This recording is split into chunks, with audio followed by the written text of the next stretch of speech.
manos de nuestro Señor este tiempo. Padre bendito, te damos gracias, mi Señor. En el nombre de tu Hijo Jesucristo, pedimos que este tiempo, Señor, tú lo tomes. Que tomes el tiempo que hemos dispuesto nosotros para conocerte, Señor, para que cada día sepamos más, Padre, de lo que tú tienes por mostrarnos. Gracias, Señor, por lo que tú tienes que revelarnos en este día. Bendito seas, Padre, en el nombre de Cristo Jesús. Amén y amén. Bueno, mis queridos hermanos, ya estamos a mitad de lo que es el taller. Hoy es la 6ª clase y en este caso quiero decirles que hemos visto diferentes cosas, creo, que nos enlazan a lo que son las raíces hebreas. Y al menos hasta hoy, cuando hoy terminemos, hoy es, digamos que el final de la primera parte. Y yo lo quiero ver así, no sé a cuántos de ustedes, a mí sí, me gusta mucho la carnita asada. Entonces, yo veo este curso como una picaña, ¿no? No sé si conozcan algunos este corte, y que el corte de la picaña tiene por encima una grasa. Y hay que cortarla, ¿no? Entonces, lo que hemos visto para mí es la grasita, es decir, lo exterior. Y cuando terminemos y a partir de la próxima, vamos a empezar a cortar con un bisturí carnita. Es decir, yo le digo a mis hermanos la carnita, lo que realmente es el sustento, la proteína. Entonces, quiero que veamos así este taller, o así cuando el director del COPAM nos dijo qué teníamos que hacer, al menos así lo diseñamos, ¿no? O así lo experimenté, así entendí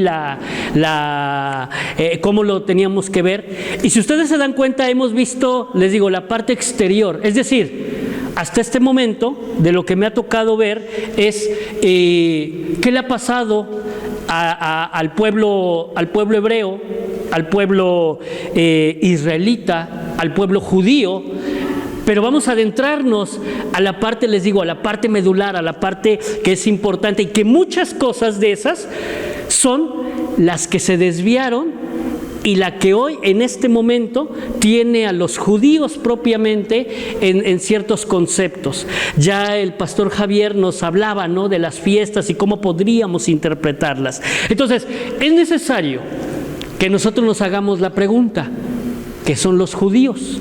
Pero no los judíos de hoy, también, no los judíos de hoy, el Estado de Israel, sino los judíos.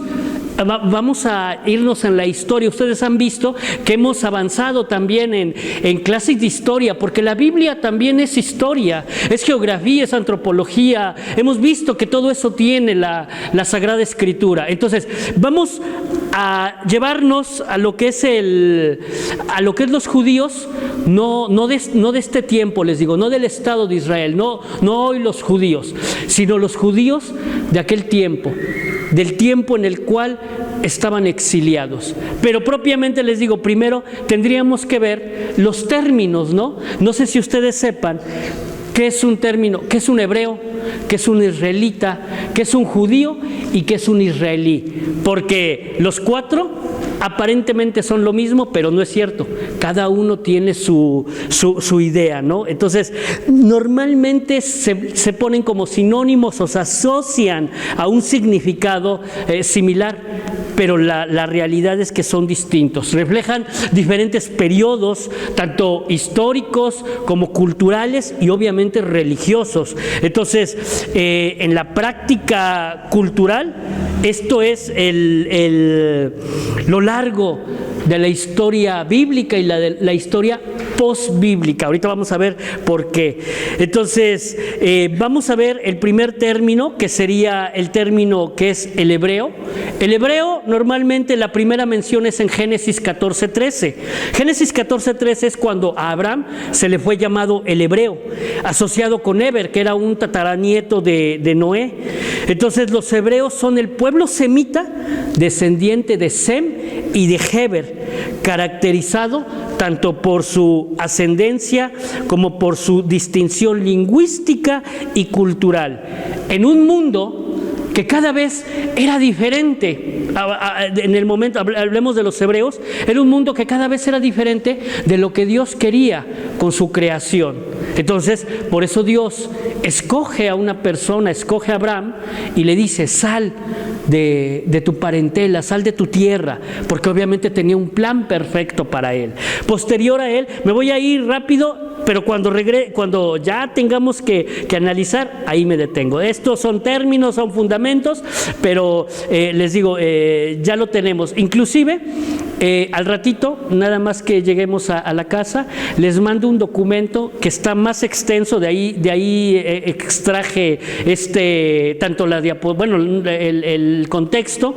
Les mandaré un documento que ustedes pueden leer las diferencias entre estos términos, ¿no? Vayamos al término que es el israelita. El término israelita procede obviamente del nombre Israel. Hablamos de Israel, de Jacob, del patriarca. Entonces, se refiere a los descendientes de las 12 tribus. Eso ya lo hemos visto, ¿verdad? Entonces, el término israelita indica una posición genealógica. Es un título que evoca una narración de lucha y perseverancia que ha tenido ese pueblo.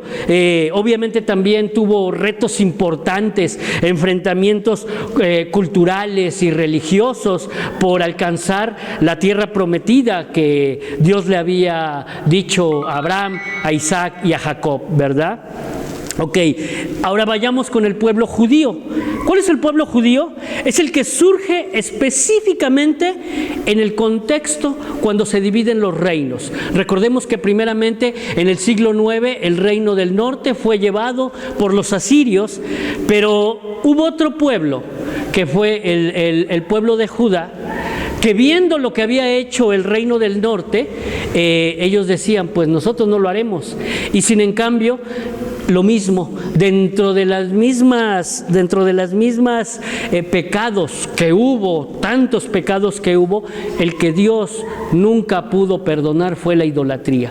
Y en el año, ya sabemos la historia, en el año 587, el reino de Babilonia los llevaron cautiverios en 3 periodos, en el cual, pues entonces, esta tribu abarca una identidad religiosa, étnica más amplia, ¿verdad? Y es cuando el colapso del reino de Israel y la posterior destrucción del reino de Judá tras el exilio babilónico. Entonces, este término representa no solamente a los habitantes de Judá, sino también a todo el resto de las tribus israelitas que, después de haber visto que se había exiliado el reino del norte, bajaron al sur y que a final de cuentas también tuvieron que ser exiliadas, ¿verdad? Entonces, este término encierra un rico tapiz de tradiciones y prácticas religiosas, pero también encierra una capacidad, la resistencia de un pueblo por mantener y cultivar su identidad a lo largo de los siglos, a pesar de enfrentar las adversidades, pues, de la dispersión. Y posteriormente el último término que tenemos, que es el israelí. Y bueno, aquí le puse el israelí y le puse la estrella de David, porque es el símbolo que hoy representa al moderno Estado de Israel, que sabemos que en 1948 la Organización de las Naciones Unidas estableció como una nación y estableció también los límites de esa nación, ¿verdad? Históricamente este pueblo albergó, en donde históricamente la tierra donde se albergaba el reino de Israel y el reino de Judá, ¿verdad?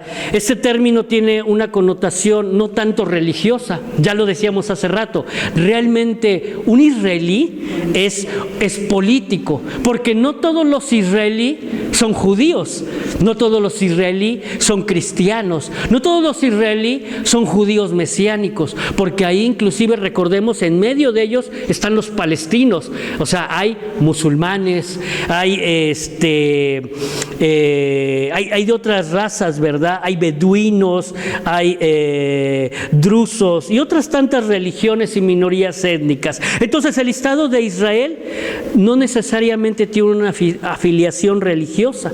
La mayoría de israelíes sí son judíos, pero la sociedad es diversa, incluye, es multiétnica. Ahí pueden albergarse muchas religiones, incluyendo, ahí se dice que están las tres religiones monoteístas, la musulmana, la judía y la cristiana, que dentro de los cristianos nos meten a los católicos, ¿verdad? Pero esa es otra historia.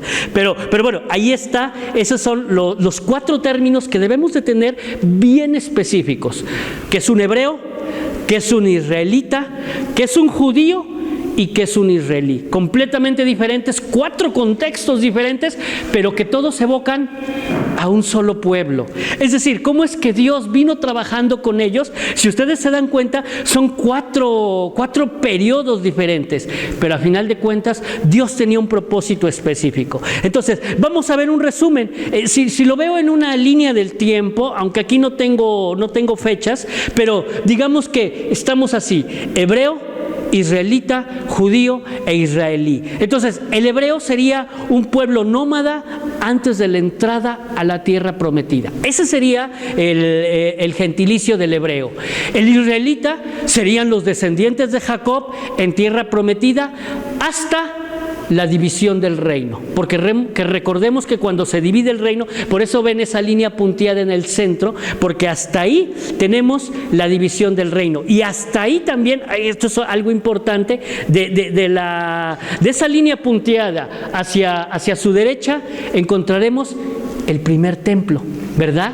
Entonces, porque eso va a evocar mucho. Después tenemos a los judíos, que sería cuando se dividió el reino y tras el exilio babilónico, ellos mantenían la identidad religiosa y cultural, o querían mantener esa identidad religiosa y cultural. Y después tenemos al final a los israelíes, que son los ciudadanos del Estado moderno de Israel, establecido en 1948, que a final de cuentas es político y un geográfico moderno, porque les digo, realmente ni siquiera hoy el Estado de Israel tiene los límites que Dios había establecido en Génesis para su pueblo. Entonces, lo que hablábamos hace rato con las fiestas, ellos, hablando de los judíos de hoy, no tienen completo todo el mapa profético. Hasta cierto momento están esperando a su Mesías. Entonces, eso refleja mucho de su identidad, ¿ok? Entonces, para este caso, veamos un enfoque. Un historiador, les voy a pasar también la bibliografía, se me olvidó, hermanos. El historiador Ramos, hay un libro de Antonio Ramos, 1989, les voy a pasar, les digo la bibliografía.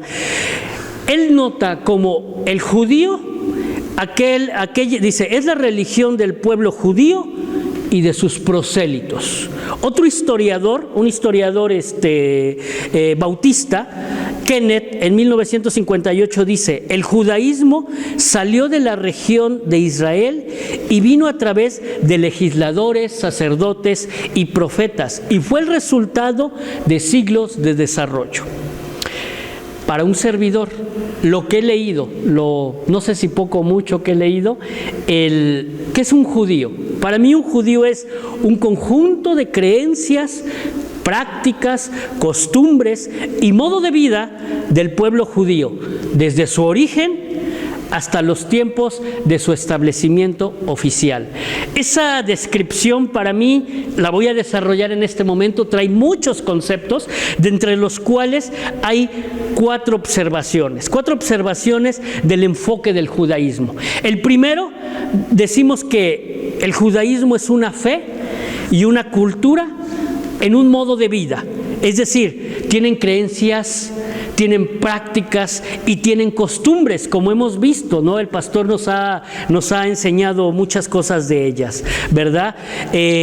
Segunda observación, El término de judaísmo está muy relacionado a tres cosas principales.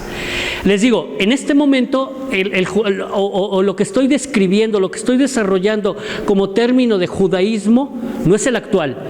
Es el momento en el cual ellos fueron exiliados. Vayámonos a la historia, en el cual están en el exilio. Entonces, en ese momento, tres cosas fueron directamente principales para ellos. Porque ya no tenían el templo, les habían destruido su templo, se los llevaron exiliados. Entonces, en ese momento, ¿qué pasó? Primero, la familia de Judá, como la tribu especial de la cual salió el judaísmo. Esta es una posición de realeza. Recuerdan que en Génesis 49:10 el Señor dijo que no se iba a tocar a esa tribu, porque de esa tribu iba a salir el Mesías. Entonces, es la única que en este momento de las 12 tribus queda realmente como prevaleciente de esas 12 tribus. A Judea principalmente porque es la parte geográfica que le toca a la tribu de Judá, y principalmente es la ciudad donde era el centro de adoración y legislación hebrea. Esto es decir, Jerusalén y su templo, y que posteriormente, con todo lo que pasa, ellos tienen que regresar a realizar sus prácticas, ¿verdad? Y al gentilicio judío, que decimos que no hay judaísmo, sino comienza con un judío. Entonces, ellos, esta práctica inicia con la desaparición del reino del norte, y que hasta la fecha, pues no sabemos esas 10 tribus dónde están, dispersas en todo el mundo, sí. ¿Quiénes son? No lo sé, pero hemos dicho aquí que muchos de ellos emigraron a Europa, de Europa emigraron a España. Se dice, hay una leyenda que inclusive Cristóbal Colón, cuando llega aquí a América, era uno de los famosos sefarditas, es decir, de las 10 tribus, y le había pedido a la reina conquistar la India, precisamente para él descubrir otras tierras, porque los judíos, como siempre han sido trabajadores, ya estaban tan copados, por los españoles, que querían otra tierra, ¿no? Entonces, bueno, esa es una leyenda.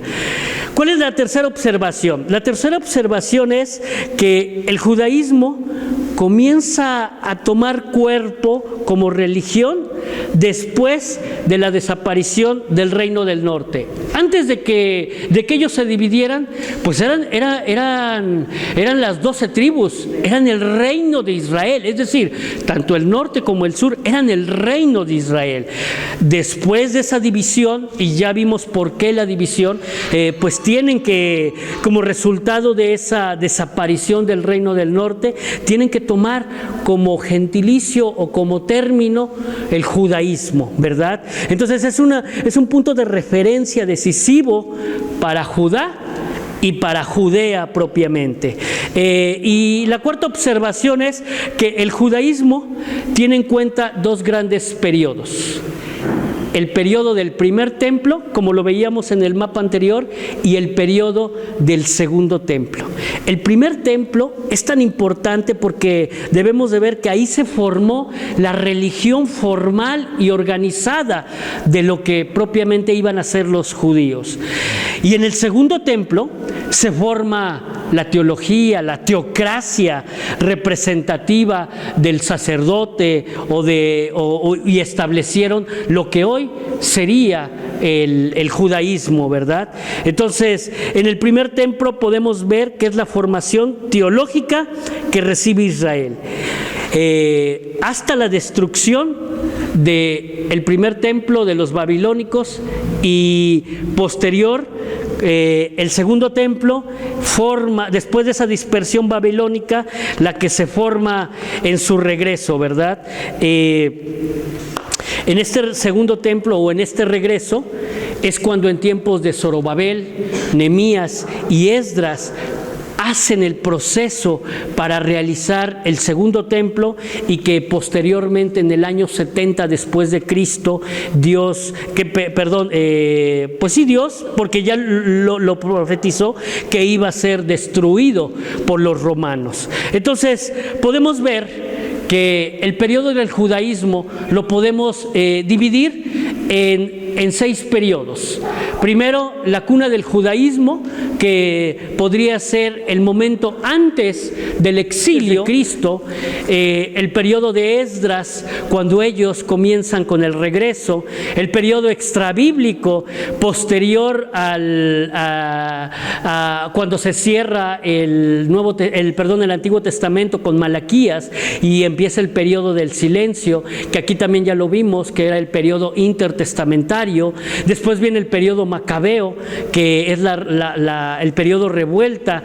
El quinto periodo, que es el expansionista, que ahorita es donde nos vamos a detener un poco, y el reduccionista. Entonces, esos son los 6 periodos que podríamos ver. Vamos a verlos rapidísimamente. El primer periodo, la cuna del judaísmo, que va del 605 al 538 antes de Cristo. Recordemos que estas fechas son las fechas cuando la cautividad babilónica comienza, y por una profecía se dice que iban a estar 70 años exiliados. Y el impacto, yo me imagino, hace rato veíamos que ellos habían hecho muchas cosas, ¿verdad? Porque todo se basaba a través del templo, a través de los sacrificios. Esa era su religión, porque así se les había dado, tanto en el monte Sinaí, como deberían de hacer la expiación, la ofrenda y todo esto.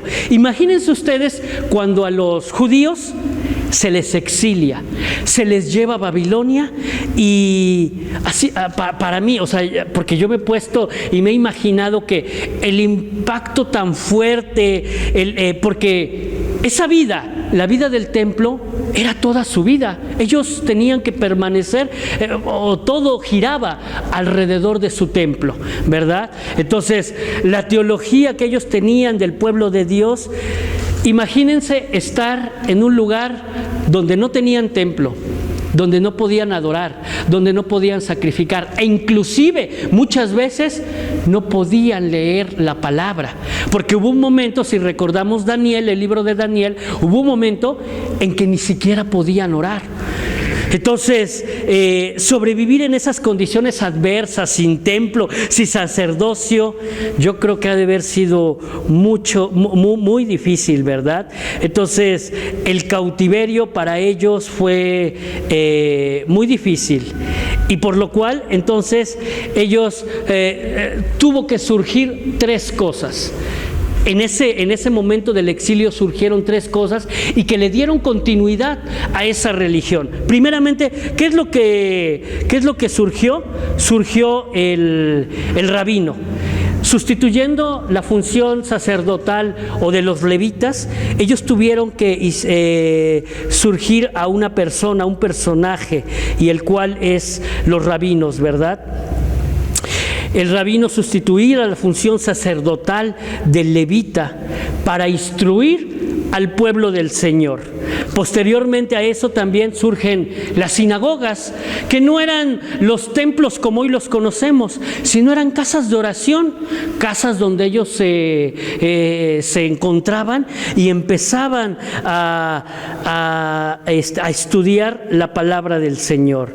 Entonces eran enseñanzas donde estos maestros, estos rabinos, interpretaban la Torá aplicando pues las nuevas condiciones del pueblo. Poco a poco fueron tomando un cuerpo teológico diferente.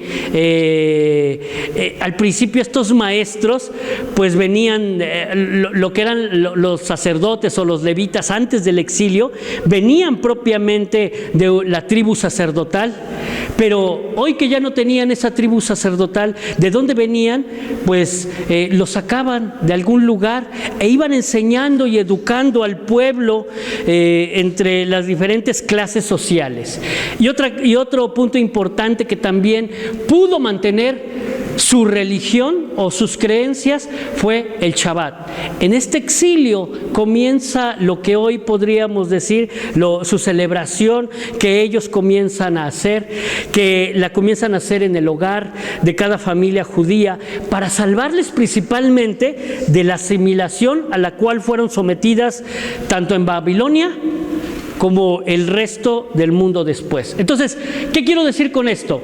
Que una vez exiliados, ellos propiamente y hasta la fecha ya no son iguales, porque ya no tienen templo, cambiaron toda su forma de ver a Dios y de expresarse con Dios. Entonces, yo creo que fue un choque importante, pero ahora, recordemos, si lo pongo a contextualizar al día de hoy bueno, ellos sí tienen un rabino, pero nosotros tenemos a lo mejor un pastor. No, si ustedes se dan cuenta, por eso les digo, mucho de lo que pasó, ¿por qué Dios los exilió? Yo creo que Dios tiene control sobre todas las cosas. Y en el exilio, a lo mejor, no sé si Dios no tenía o no tenía planeado eso, pero lo que sí es que pasó. Pero Dios, controlando todo eso, creo que en el exilio también preparó a ellos para que posterior todos pudiéramos entrar en esta gran familia que es la familia de nuestro Señor Jesucristo. ¿Por qué? Porque ustedes ven que, si lo llevo, les digo, a la iglesia de hoy tenemos un pastor, hoy tenemos un lugar de adoración que podría ser la iglesia, y no tenemos un Shabbat, porque se recuerdan el video que nos pasó el pastor Javier, cómo ellos hacen el Shabbat, es como más ceremonial, más religioso, y porque estando ellos en el exilio, ellos tenían que descontaminarse de todas las cosas que habían adquirido, o como Daniel, muchos de ellos decían, yo no me quiero contaminar con lo que ellos tienen. Y hasta hoy podríamos decir que no nada más tenemos a Babilonia, es un espíritu, proféticamente tenemos un espíritu de Egipto, de Babilonia y de Asiria. Son los tres espíritus que hoy existen. ¿Qué podría pasar? Vamos con el segundo periodo. El periodo de Esdras. Ya sabemos la historia. A partir del regreso y del liderazgo principalmente de Zorobabel y de Nehemías para regresar a reconstruir el templo, en el 538 al 458 fue un momento decisivo en la vida nacional judía y para el desarrollo del judaísmo. Esdras empezó con la reconstrucción nacional. Se había iniciado con una generación antes con Zacarías y con Malaquías, recuerden, los últimos profetas, y el judaísmo empieza a adquirir muchas precisiones teológicas que no querían tomar principalmente de Babilonia, ¿verdad? Entonces, podemos ver también que ese desarrollo del judaísmo nacional, prácticamente Esdras editó la Torá, ¿verdad? Si podríamos decirlo. Y el tercer punto es que Esdras comenzó a realizar una escuela sacerdotal. Él custodiaba los escritos sagrados. Entonces, él comenzó a hacer la copia de los originales para enseñárselos al pueblo. Entonces, de esta escuela que Esdras empezó a hacer, posteriormente salieron los famosos escribas. Recuerdan que cuando llega nuestro Señor Jesús había varios grupos, y entre ellos los escribas. Bueno, pues de los que formó Esdras, ahorita vamos a ir viendo cómo se empieza a lo mejor a hacer las cosas, pero se empiezan a distorsionar un poquito hasta que nuestro Señor Jesús, cuando llega, por eso principalmente él señala lo que hacían los fariseos y los escribas, y cuando les dice, ustedes son sepulcros blanqueados. Entonces, pero de aquí empiezan a surgir ese movimiento, ¿verdad? Ya regresando una vez a lo que era Jerusalén. Vamos con el tercer periodo, que es el periodo extrabíblico. Ese periodo extrabíblico podemos llamarlo cuando ningún profeta los 400 años de silencio. Recordemos que el Antiguo Testamento se cierra con Malaquías y no hay una revelación inspirada por profetas hebreos. Entonces, en este periodo hay dos conceptos o dos elementos principales que creo que son los que surgen. El primer elemento es, digamos que desde adentro, donde los escribas son producidos por la escuela de Esdras. Ese es desde adentro. Y desde afuera comienza una amenaza. Ya no nada más era la amenaza babilónica, que ya la habían pasado, ya habían regresado del exilio, pero hay otra amenaza. Y recordemos la estatua de Nabucodonosor, que también ya la vimos. Comienza el imperio griego, y principalmente no nada más era el imperio griego, sino era toda esa cultura helenista que venía con todos ellos y que estaba siendo y que quería ser impuesta por la fuerza en todo el mundo conquistado. Entonces,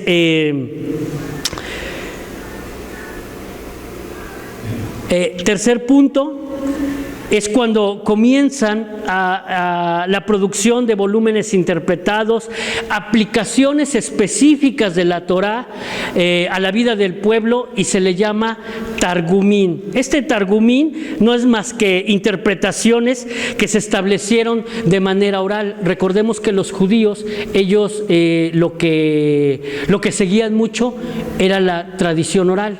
Posteriormente fue la tradición escrita, pero hasta aquí los líderes trazaron el desarrollo a través de esa tradición y lo estipularon en algo que se le llamaba el Targumín. Entonces, la tradición oral era mantenida y transmitida a todos los estudiantes de los escribas y tenía que ser memorizada, ¿verdad? Entonces, en este momento, el judaísmo se enfrentaba a otro peligro, que era la cultura griega. Esos griegos que empezaron a imponer no nada más su religión, sino lo más complicado que yo creo y que hasta la fecha hoy lo tenemos, que es la filosofía, el arte, el idioma, la cultura. Y cada una de las naciones conquistadas se veían avasalladoras por todo esto. Entonces, a cambio de todo esto, el pueblo recibía paz, entrenamiento, a base de juegos. Recordemos que de ahí vienen los Juegos Olímpicos, gimnasios, teatros. Entonces, ¿qué te ofrecía el helenismo? Diversión. Mucho de lo que hoy vivimos, tanto del imperio griego como del imperio romano, hoy lo tenemos en este mundo. Mucho de lo que nos ofrece ese mundo viene desde aquí, desde el imperio griego y el imperio romano, ¿verdad? Entonces, la cultura griega es traída, pero hay un rechazo del pueblo, y los líderes espirituales acentuaron que no era correcto el politeísmo griego ni su cultura.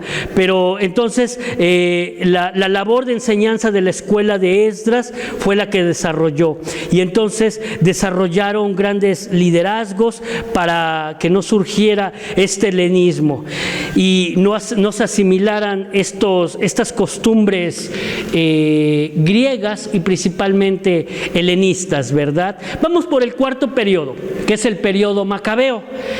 Aquí pues ya el imperio griego ya había avasallado, ya había llegado a lo que es la tierra santa o el pueblo de Jerusalén. Recordemos que Alejandro el Grande ya había llegado, y a la muerte de él realmente empieza el problema con el imperio griego, porque se divide en 4 subimperios o 4 imperios pequeños del imperio griego. Lamentablemente en la tierra de Jerusalén quedan los sirios o los grecosirios, y que a su vez a ustedes les va a llamar mucho la atención el nombre porque lo conocen. Llega uno de los dirigentes, que es Antíoco Epífanes, al pueblo de Jerusalén, y Antíoco Epífanes empieza a imponer el helenismo como cultura y religión de Israel. Ordenó que las fiestas religiosas, fíjense lo más importante que hace rato veíamos, cómo es que ellos eran dos cosas importantes. Primero, el templo, y a raíz del templo iban sus fiestas religiosas. Bueno, Antíoco Epífanes dice y ordena que esas fiestas religiosas practicadas por los judíos fueran prohibidas, especialmente el Shabbat y la lectura de la Torá.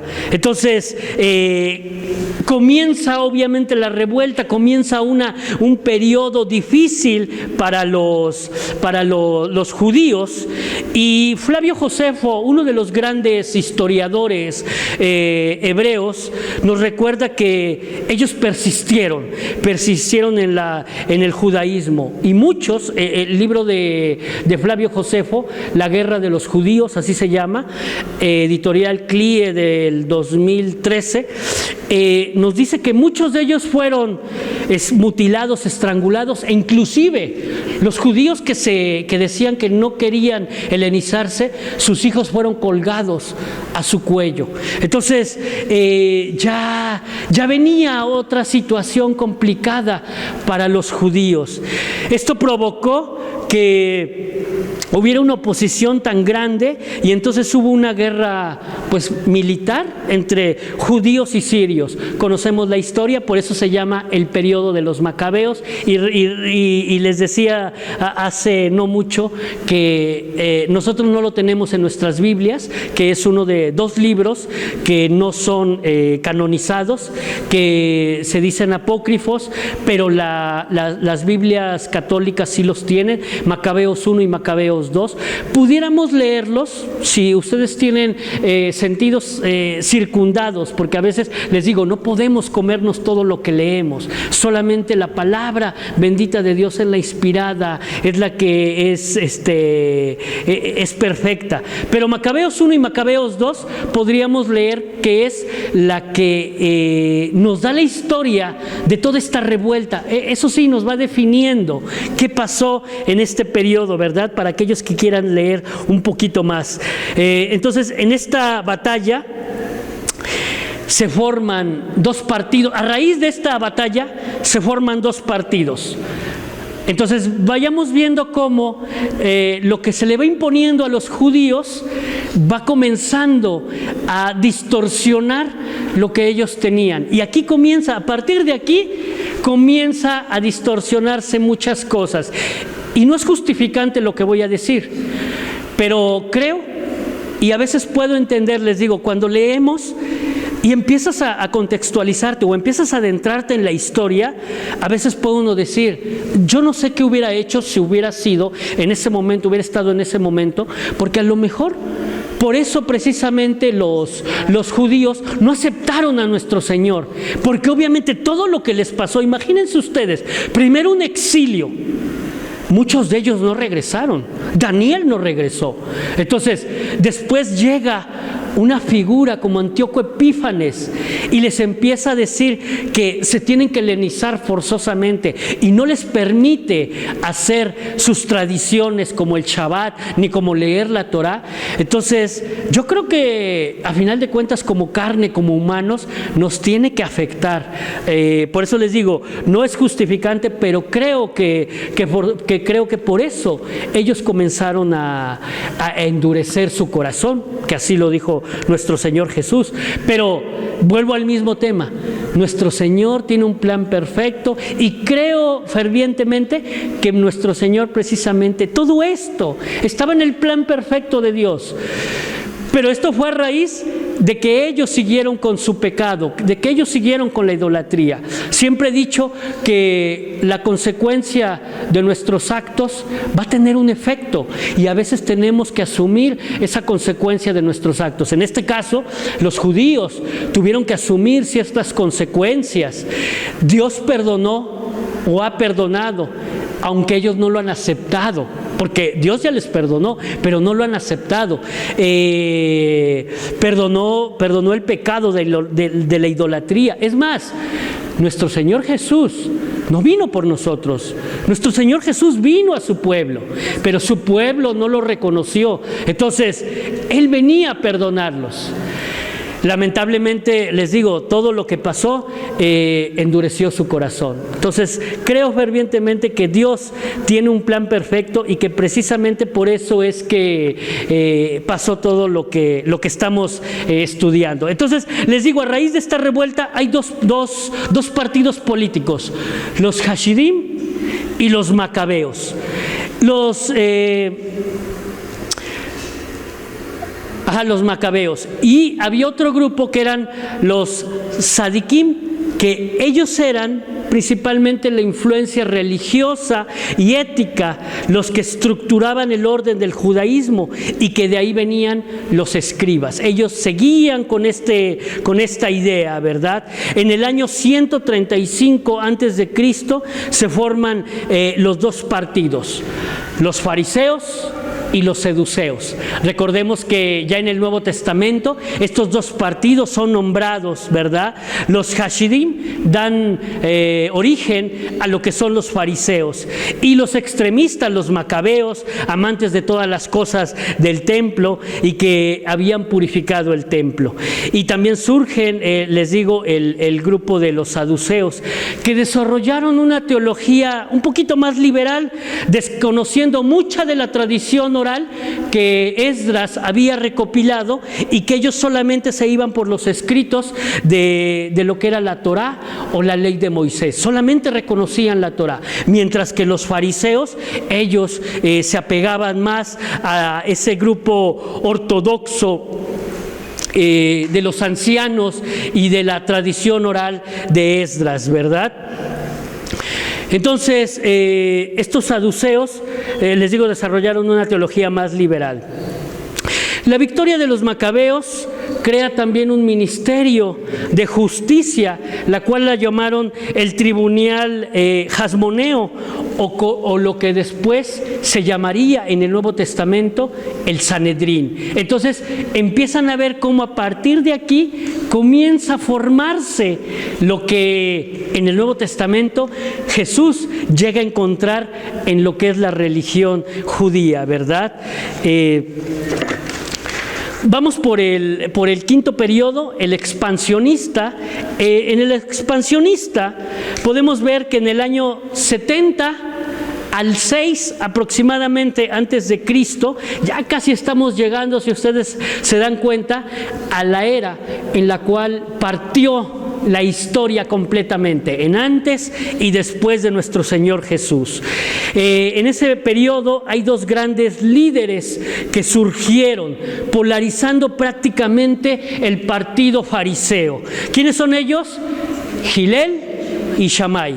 Gilel y Shammai son descendientes de los escribas creados por Esdras, ¿verdad? Shammai principalmente era un sacerdote estricto y legalista en su entendimiento, en su aplicación y en su forma de vivir el judaísmo de la época. Shammai era diferente, era un poco más moderado, sus opiniones prevalecían sobre Shammai.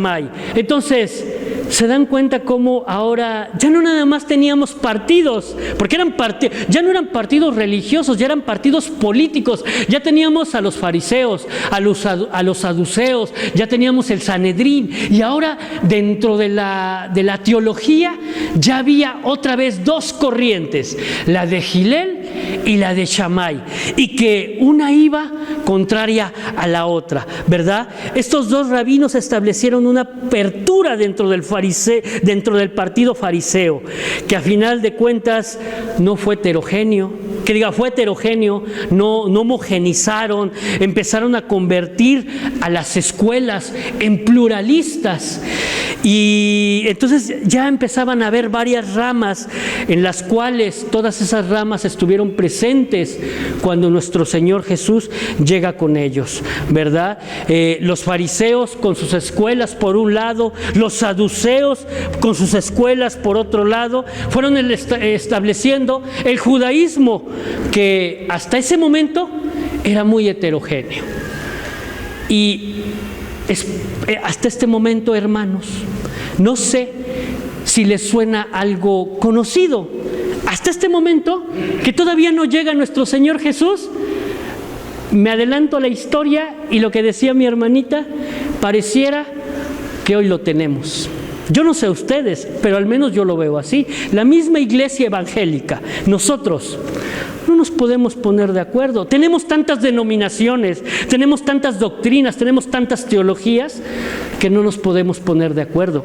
Hace rato, antes de entrar a clase, decíamos, nosotros respetamos mucho de la teología o de la doctrina que lleve cada denominación, pero creo que estamos muy parecidos, o yo no sé ustedes si así lo vean, estamos muy parecidos a las escuelas rabínicas en ese momento, antes de la llegada de nuestro Señor Jesús. ¿Y por qué les digo esto? Yo creo fervientemente que hoy, con todas las profecías, los acontecimientos que hemos visto, incluyendo, les digo hace rato, antes de entrar a clase, estábamos hablando de lo del sacerdote católico que murió. Yo creo fervientemente que estamos en este mismo momento. En el momento antes de la llegada de nuestro Señor Jesús, pareciera que nos encontramos. Yo pongo a la iglesia evangélica en el centro de la mesa. Pareciera que nos encontramos igual. No sé si ustedes encuentren similitudes, y por eso les decía yo el adagio: aquel que no conoce su historia está condenado a repetirla. Yo encuentro similitudes entre esta religión de los judíos y la iglesia actual. Recuerden que nos falta ver un sexto periodo. Hasta aquí llevamos el quinto, todavía no vamos a ver el sexto periodo, porque ese, les decía yo hace rato al inicio, lo vamos a ver, miren, así, lo vamos a ir cortando, de a pedacitos nos los vamos a ir comiendo. Yo digo, carnita, ¿qué es lo más sabroso? Comer un bocadito de carnita. Entonces, pero este momento, yo creo que el Señor tenía planeado todo lo que había pasado con Israel. Después de su idolatría, ellos tenían que ser limpiados. ¿Cuál era el plan de Dios para ellos? Pues más que nada lo creo que los gentiles entráramos también. Y entonces con eso se cumple la promesa que Dios le había hecho a los patriarcas. Porque también de algo estoy seguro, lo que dice Hebreos 12:6, mis hermanos. Porque el Señor al que ama, disciplina y azota a todo al que recibe por hijo. Entonces, creo que tenemos que pasar cierto proceso. La misma palabra del Señor dice que nosotros, los que creemos en nuestro Señor Jesucristo, tendremos que ser atribulados. Pero la misma palabra nos da el aliento, porque dice que estará con nosotros hasta el fin de los tiempos. Entonces, para esto, mis hermanos, hemos preparado un video. Quiero que lo veamos. Hay algo especial sobre estar en casa, donde todo encaja perfectamente. Estamos rodeados de personas que amamos y en quienes confiamos. Hay un sentir de estabilidad y seguridad. Y mientras que algunas personas tienen la oportunidad de experimentar esta clase de hogar, muchos no la tienen. Otros pueden incluso ser obligados a abandonar su hogar y vivir en una tierra ajena. A esto le llamamos estar exiliado. Sí, en el exilio todo está desorientado. Estás en lo desconocido. Y en la historia de la Biblia es justo ahí donde los israelitas se encontraban, conquistados por Babilonia y viviendo en exilio lejos de su tierra. Entonces se preguntaban, ¿cómo terminamos aquí? ¿Hay esperanza de volver a casa? Y toda la historia de la Biblia está diseñada para responder esas preguntas. ¿Toda la historia? ¿En serio? Sí, regresa a las primeras páginas de la Biblia. ¿Dónde vive la humanidad? Ok, viven en un jardín realmente hermoso, su hogar. Y están ahí con una condición, que confíen y obedezcan el único mandamiento de Dios, y no lo hacen. Así que la consecuencia fue ser expulsados del jardín. Son enviados al exilio. Exactamente. Entonces esta historia ha sido diseñada para prepararte para la historia de Israel, cómo les fue dada la tierra prometida y cómo iban a poder permanecer ahí con una condición, que sean fieles a los términos de su relación de pacto con Dios. No lo hicieron y fueron enviados al exilio. Y si todavía no ves el paralelo entre el exilio del jardín y el exilio de Israel, piensa en esto. En Génesis, el exilio de la humanidad llevó a la historia de la construcción de ¿cuál ciudad? Oh, sí, de Babilonia, el mismo lugar al que los israelitas son enviados. Pero ese no es el final de esas historias. En la primera Babilonia, Dios llamó a Abraham a salir y a viajar hacia la tierra prometida. Y esa historia fue diseñada para dar esperanza a los israelitas que ahora mismo viven en la Babilonia posterior. Ahora, eventualmente, ellos logran salir y viajan de vuelta a su tierra prometida. Y cuando lo hicieron, no fue hogar, dulce hogar. Imperios opresivos todavía gobernaban sobre ellos y el pueblo seguía actuando de la misma manera corrupta que sus ancestros. Así que los profetas bíblicos dijeron que el exilio en realidad no había terminado. ¿Cómo podrían pensar que todavía estaban en el exilio si estaban en casa? Sí, esto es realmente importante. En las escrituras hebreas, el exilio babilónico de Israel se convirtió en una imagen de algo más universal. En ese sentido de alejamiento y de deseo por algo más, sin importar en dónde vivas. Sí, puedo identificarme con eso. Tengo un hogar maravilloso, pero está ubicado en un mundo marcado por el dolor y por las relaciones rotas, la muerte, la tragedia realizada por los demás y por mí mismo. Así que en la Biblia, el exilio es la condición humana.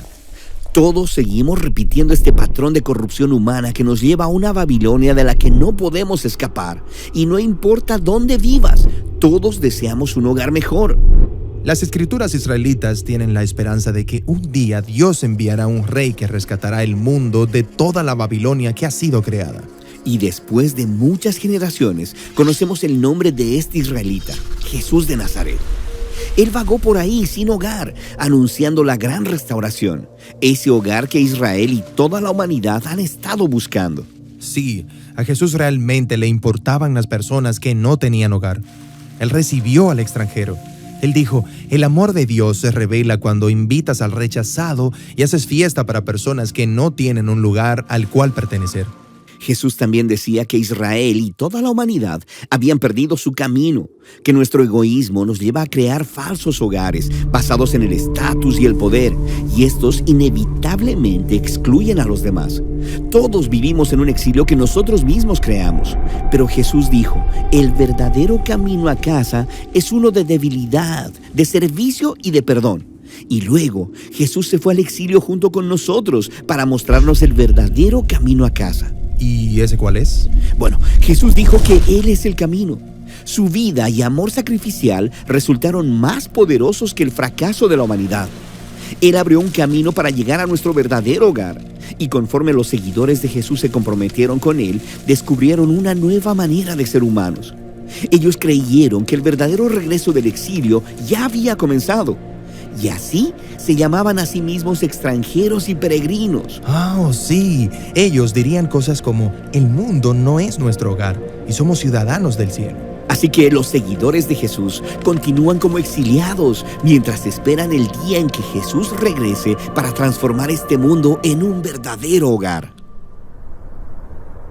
Ahora entienden cómo es que y por qué mi hipótesis es que el exilio es algo que Dios había planeado, pero el exilio en el caso de los babilónicos los había preparado, pero lamentablemente hasta ahorita, hasta el quinto periodo, que es el expansionista, sí se prepararon, pero lamentablemente nuestra carnalidad y esa forma de ver las cosas nos hizo ver que teníamos que hacer algo más, cuando todo está escrito en la palabra. Y ellos no pudieron confiar en Dios. El exilio aparentemente es algo malo, pero Dios había preparado tanto a su pueblo como a los demás para que no te acomodaras a este mundo. El exilio realmente es eso. No te acomodes a lo que tienes. No te acomodes a este mundo. No te acomodes a las tradiciones, a las religiones. En este caso yo les decía, al imperio griego, que muchas cosas hoy todavía las tenemos, el teatro, los Juegos Olímpicos, las diversiones, los romanos, el derecho romano y muchas cosas que todavía el espíritu de Babilonia nos está surgiendo. ¿A qué te estás acomodando, mi hermano? Porque vemos a este pueblo y su espíritu sí se preparó, pero ellos no dejaron. Ellos dejaron Babilonia, pero Babilonia no los dejó a ellos. Entonces, fíjense ustedes que este mapa, a mí este mapa me da muchas cosas, porque si ustedes se dan cuenta hay un triángulo, aquí abajo Egipto, Babilonia y allá arriba Asiria. Y hace rato les decía yo, 3 espíritus que hasta el día de hoy, si hablo proféticamente, el mundo está siguiendo. Hoy el espíritu de Asiria es el que más va a interponerse entre nosotros. Hasta este momento nosotros hemos, les digo, planteado la parte exterior de lo que Dios quería hablarnos. Hemos visto cómo Israel y Judá quedaron en medio de ese triángulo, pero que en el momento en el que ellos salieron de la protección de nuestro Señor, es decir, se fueron a Egipto, se fueron a Babilonia, se fueron a Siria, si ellos salen de ese triángulo, es decir, ¿qué es lo que quiero decir? Si tú sales del camino perfecto que es Dios y no caminas en fe de Él, no vamos a tener una protección. El pueblo de Dios debe de estar dentro de ese triángulo. El pueblo de Dios debe de caminar bajo sus mandamientos. Y porque si tú, dice la palabra de Dios, Juan 14:15, si me amas, guarda mis mandamientos. ¿Y cuáles son los mandamientos de mi Señor? La Biblia. Entonces, se resume en no desobedecer los mandamientos. ¿Por qué? Porque tendríamos que tener serias repercusiones. Vemos a su pueblo escogido, al pueblo al cual Dios había destinado para ser sacerdote y reyes, y que a través de él pudiera llegar la bendición a todos los pueblos, porque iba a llegar a todos los pueblos, pero no fue así. Entonces Dios tuvo que corregir, en ese plan tuvo que hacer una corrección llamada el exilio. Dios juzgó a su pueblo por muchos pecados, pero la idolatría fue la que fue el mayor problema, ¿verdad? El reino que sí se arrepintió, que fue Judá, un remanente regresó, pero lamentablemente endureció su corazón y el Señor va a tener que tratar con ellos. Entonces, lo que hace rato veíamos en las fiestas, miren cómo se aplica aquí, porque ellos hasta de manera profética, hasta cierto, nosotros los gentiles hemos visto el cumplimiento de las fiestas, pero de manera profética ellos todavía esperan su Hanukkah y su Yom Kippur. Todavía no han llegado a eso, ellos. Entonces, aquí podemos ver que aparentemente el exilio, que era un castigo, realmente era un plan de Dios para la restauración del mundo. Podemos ver cómo Dios nos está preparando para aquellos que seremos arrebatados, y también está preparando para su segunda venida. En los momentos de cautividad, cuando Dios levantó líderes fuertes como Daniel y Ezequiel, ellos se prepararon también. Ellos dijeron que no podían ser llevados por todo en lo que estaban. Entonces, ¿qué nos queda a nosotros? No tomar lo que está en el mundo y no traer cosas que están allá afuera, tanto de Babilonia como de Egipto y Asiria, al plan perfecto de Dios. Entonces, vemos también cómo el Señor comenzó a hablar a los profetas. Recordemos en Jeremías 31 al 33, Dios habla al pueblo y le dice: pero este es el pacto que haré con la casa de Israel. Después de aquellos días, dice Jehová, daré mi ley en su mente y la escribiré en su corazón, y yo seré ellos por Dios y ellos me serán por pueblo, y no enseñará más ninguno a su prójimo ni ninguno a su hermano, diciendo: conoce Jehová, porque todos me conocerán, desde el más pequeño de ellos hasta el más grande. Dice Jehová: porque perdonaré la maldad de ellos y no me acordaré más de su pecado. Obviamente esta profecía es el nuevo pacto que fue hecho en nuestro Señor Jesucristo, pero que el pueblo judío no entendió y no ha entendido hasta la fecha. Algunos judíos, los judíos mesiánicos, en parte han entendido lo que Dios quiso decir. Pero entonces veamos que lo que aparentemente era malo, lo que aparentemente a ellos les trajo muchas cosas, realmente era un beneficio. Creo que el cautiverio fue un beneficio. ¿Cuál fue el primer beneficio que vemos en ese cautiverio? Bueno, primeramente hubo una purificación de la idolatría. Esos años de cautiverio babilónico, que fueron amargos, difíciles, produjeron varios cambios, tanto en el carácter nacional como en la teología de los judíos, ¿verdad? Entonces experimentaron una manera diferente de ver a Dios. Aunque algunos aceptaron la idolatría y muchos se quedaron en Babilonia, otros con los dioses de Asiria y Egipto, algún remanente llegó. Entonces el pueblo de Dios vio el cumplimiento de esas profecías, experimentando sus bendiciones. El segundo punto, desarrollaron una fe más firme. Los cautivos del destierro corrieron el peligro de estar en contacto con esos paganos que les permitían perder su identidad religiosa. Pero Dios fue capaz de librarlos de la maldad. Y entonces el pueblo llegó a comprender el gran propósito que Dios tuvo para ellos. Ya no pensaban, muchos de los que regresaron ya no pensaban que solamente la tierra y su templo eran los lugares donde podrían encontrar a Dios. Por eso comenzaron a hacer sinagogas, empezaron a hacer el Shabbat. Ya no tenían duda acerca de la majestad y la supremacía de su Señor. Y hasta ese momento empezaron a tener una idea de que Dios gobernaría sobre la tierra por medio de un Mesías venidero. Empezaron a escuchar las profecías, los salmos, empezaron a entender que muchas de las escrituras empezaban a ser cumplidas, ¿verdad? Tercero, las sinagogas reemplazaron al templo. El pueblo exiliado debía actualizar sus prácticas religiosas. Ahora ya no lo harían en un templo, ahora lo tendrían que hacer en un lugar llamado sinagoga, donde se reunían en casas para leer y discutir las escrituras. Entonces, ahora tenían otra forma de ver y entender la fe judía en tierras extranjeras. Cuarto punto, apreciaron la palabra escrita de Dios.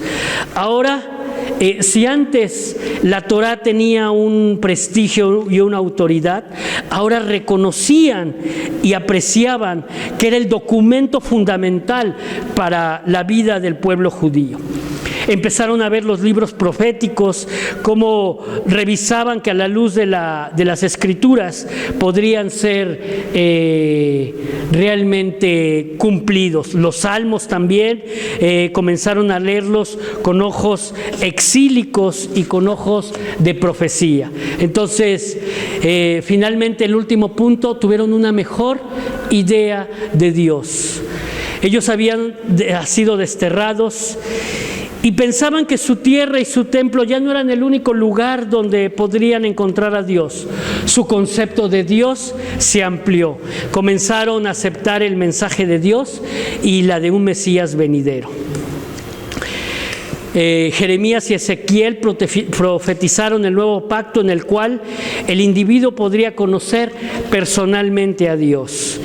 Entonces, también Isaías predijo mesiánicamente el exilio y el patriotismo de los judíos. Entonces, consecuencia de todo eso, ellos tuvieron un gran celo por observar las reglas mosaicas.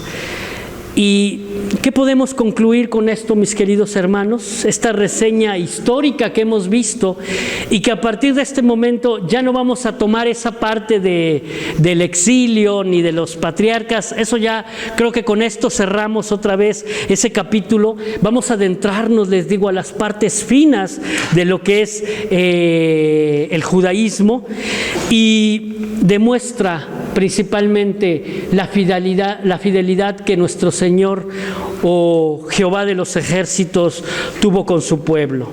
También vemos el juicio que Dios tiene sobre el pecado y la certeza de sus promesas. El cautiverio ciertamente tuvo un impacto muy significativo sobre la nación de Israel, pero provocó un avivamiento entre ellos tras su regreso a Jerusalén y la reconstrucción del templo.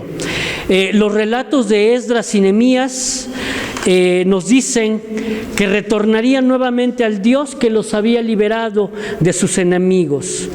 Entonces podemos ver hasta este momento cómo Jesucristo estableció un reino glorioso.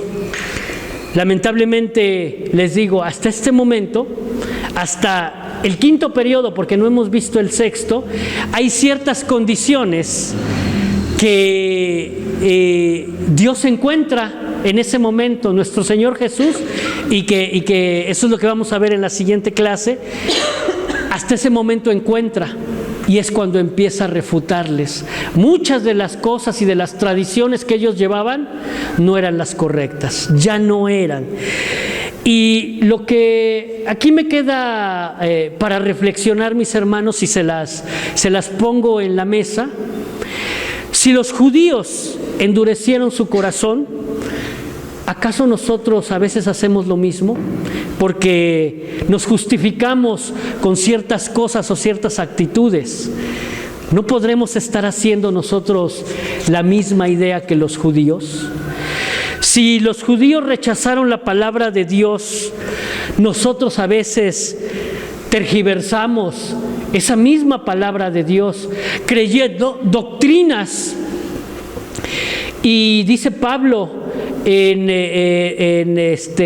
segunda de Tesalonicenses, teniendo comezón de oír, escuchamos algunas otras falsas enseñanzas y falsas doctrinas. Y si eso lo llevamos al plano escatológico, cuando hoy vemos tantos cumplimientos, entonces creo que estamos en un momento del evangelio muy oscuro, y es cuando más debemos de abrir nuestros sentidos espirituales para decir: espérame, si a ellos les pasó esto, porque ellos se alejaron de Dios, nosotros en nuestra comunicación con Dios, y a lo mejor no nosotros como líderes, sino nuestra iglesia.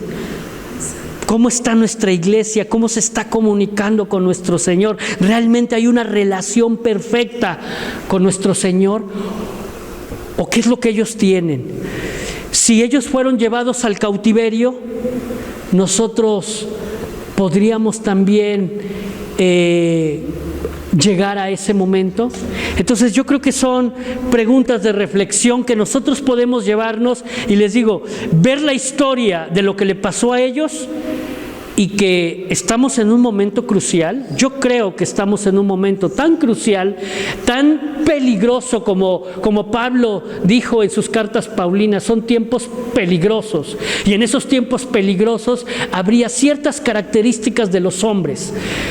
Y si lo vemos, les digo otra vez, en el plano escatológico, y cuando todo apunta a que las profecías, las últimas profecías, las profecías de la segunda venida de nuestro Señor se están cumpliendo, creo que no podemos estar tan tranquilos, hermanos. Tenemos que realizar el trabajo que Dios nos mandó a hacer, y que simplemente es predicar su palabra. Y no nada más aquí, dice, como dice Mateo 28, a toda criatura, a toda persona.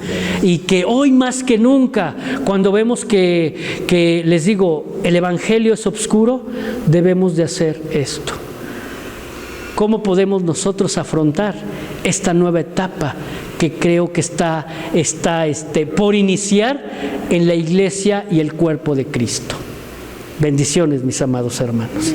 Vamos a orar. Padre bendito,